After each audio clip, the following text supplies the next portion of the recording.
Morning breakfast పనులు పూర్తయిపోయిన తర్వాత పిల్లలు నేను స్నానం చేసుకొని ఫ్రెష్ అయిపోయామండి. ఇంకా దీపం పెడదామంటే మా చిన్నది ముందు పాలు కావాలని గోల చేస్తుంటే తనకి పాలు ఇచ్చి పడుకోబెట్టానండి.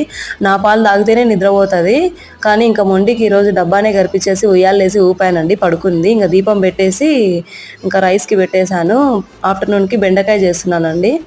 బెండకాయ తింటే మ్యాథ్స్ బాగా వస్తాయని మా నాన్న చెప్పేవాడు. ఎవరికైనా తెలుసా అండి? అప్పట్లో మా నాన్న చెప్పింది నమ్మి పచ్చివే తినేదాన్ని అనమాట నేనైతే. మరి ఎంత బాగా వస్తాయో నాకైతే తెలియదు. మీరు ఎవరైనా ఇలాంటివి నమ్మితే కామెంట్ చేయండి.